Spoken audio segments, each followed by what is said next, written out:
Hi hello ನಮಸ್ಕಾರ ಪ್ರಿಯ ವೀಕ್ಷಕರೇ, ವಿಶ್ವಬಂಧು ಟಿವಿಗೆ ಸ್ವಾಗತ ಸುಸ್ವಾಗತ.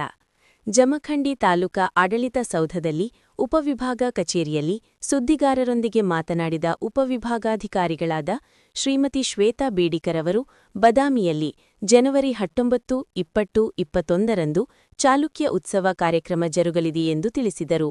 ಹಾಗೂ ಈ ಕಾರ್ಯಕ್ರಮಕ್ಕೆ ರಾಜ್ಯಮಟ್ಟದ ಕಲಾವಿದರು ಆಗಮಿಸಲಿದ್ದಾರೆ ಎಂದು ಹೇಳಿದರು. ನಂತರ ಜಮಖಂಡಿಯ ಉಪವಿಭಾಗ ಸಾರ್ವಜನಿಕರು ಈ ಕಾರ್ಯಕ್ರಮಕ್ಕೆ ಪಾಲ್ಗೊಳ್ಳುವಲ್ಲಿಕ್ಕೆ ತಿಳಿಸಿದರು. ವರದಿ ಲಕ್ಷ್ಮಣ್ ಕಾಂಬ್ಳೆ, ವಿಶ್ವಬಂಧು ಟಿವಿ.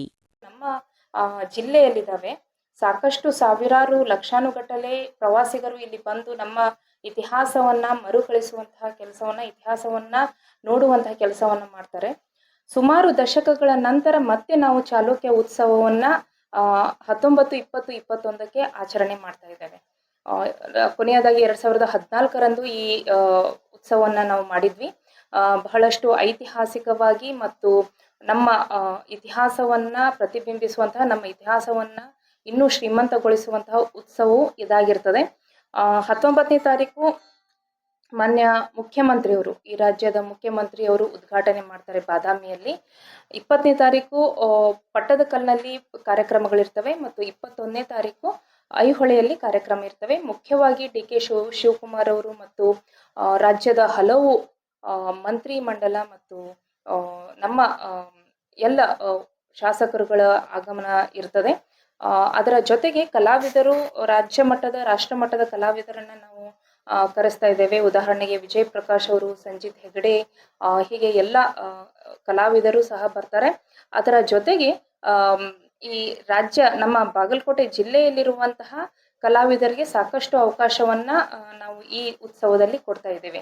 ಸೊ ಅದರಿಂದ ಕಲಾವಿದರು ಸಹ ಈ ಒಂದು ವೇದಿಕೆಯನ್ನ ಸದುಪಯೋಗ ಪಡಿಸ್ಕೋಬಹುದು. ಅದರ ಜೊತೆಗೆ ನಮ್ಮ ಉತ್ಸವ, ನಮ್ಮ ಚಾಲುಕ್ಯ ಪರಂಪರೆಯನ್ನ ಇಡೀ ರಾಷ್ಟ್ರಕ್ಕೆ ಮತ್ತೊಮ್ಮೆ ತೋರಿಸುವಂತ ಉತ್ಸವ ಇದಾಗಿರ್ತದೆ. ಅದರಿಂದ ಸಾರ್ವಜನಿಕರೆಲ್ಲರೂ ನೀವು ಉತ್ಸಾಹದಿಂದ ಈ ಉತ್ಸವಕ್ಕೆ ಬರ್ಬೋದಾಗಿರ್ತದೆ. ಇನ್ನೊಂದು ಆಕರ್ಷಣೀಯವಾದಂತಹದ್ದು ಏನಂದ್ರೆ, ಅಲ್ಲಿ ಸ್ಟಾಲ್ಗಳಿರ್ತವೆ ಮತ್ತು ಟೂರಿಸಂ ಅಂದ್ರೆ ಹೆಲಿಕಾಪ್ಟರ್ ಟೂರಿಸಂ ಅನ್ನ ನಾವು ಈ ವರ್ಷ ಆಯೋಜಿಸಿರ್ತೇವೆ. ಅದರ ಜೊತೆಗೆ ಬಾದಾಮಿ ಬನಶಂಕರಿಯ ಜಾತ್ರೆ ಇರೋದ್ರಿಂದ ಬಹಳಷ್ಟು ಕಲರ್ಫುಲ್ ಆದಂತಹ ಒಂದು ವಾತಾವರಣ ಬಾದಾಮಿಯಲ್ಲಿ ಇರ್ತದೆ. ನಿನ್ನೆ ಮಾನ್ಯ ನಮ್ಮ ಜಿಲ್ಲಾ ಉಸ್ತುವಾರಿ ಸಚಿವರಾದಂತಹ ತಿಮ್ಮಾಪುರ್ ಸರ್ ಅವರು ಮತ್ತು ಬಾದಾಮಿಯ ಶಾಸಕರಾದಂತಹ ಚಿಮ್ಮನಕಟ್ಟಿ ಸರ್ ಇವರ ಅಧ್ಯಕ್ಷತೆಯಲ್ಲಿ ಜಿಲ್ಲಾಧಿಕಾರಿಗಳು ಮತ್ತು ಎಲ್ಲರ ನೇತೃತ್ವದಲ್ಲಿ ಈ ಕಾರ್ಯಕ್ರಮದ ಪೂರ್ವಭಾವಿ ಸಭೆಯನ್ನ ಮಾಡಿರ್ತಾರೆ.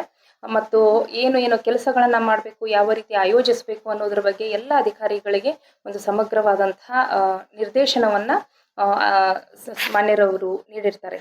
ಸೊ ಅದರ ಜೊತೆಗೆ ಈ ಒಂದು ವಿಷಯಕ್ಕೆ ಸಂಬಂಧಿಸಿದಂತೆ ನನ್ನ ವಿನಂತಿ ಏನಂತಂದ್ರೆ, ಉತ್ಸವವನ್ನ ಅತ್ಯಂತ ಅದ್ಧೂರಿಯಾಗಿ ಮಾಡೋಣ, ಅತ್ಯಂತ ಮಹತ್ವವಾಗಿ ಮತ್ತು ಅರ್ಥಪೂರ್ಣವಾಗಿ ಮಾಡೋಣ. ನೀವೆಲ್ಲರೂ ಬಂದು ಉತ್ಸವದ ಜೊತೆಗೆ ನಮ್ಮ ಇತಿಹಾಸವನ್ನ ಮತ್ತೊಮ್ಮೆ ಈಗಿನ ಪೀಳಿಗೆಗೆ ಪರಿಚಯ ಮಾಡುವಂತಹ ಕೆಲಸವನ್ನ ನೀವೆಲ್ಲರೂ ಮಾಡಬೇಕು ಅಂತ ಹೇಳ್ತಾ ಒಂದು ವಿಶೇಷವಾದಂತಹ ಸಂದೇಶವನ್ನ ಈ ಮೂಲಕ ನಾನು ಕೊಡ್ತಾ ಇದ್ದೇನೆ. ಧನ್ಯವಾದಗಳು.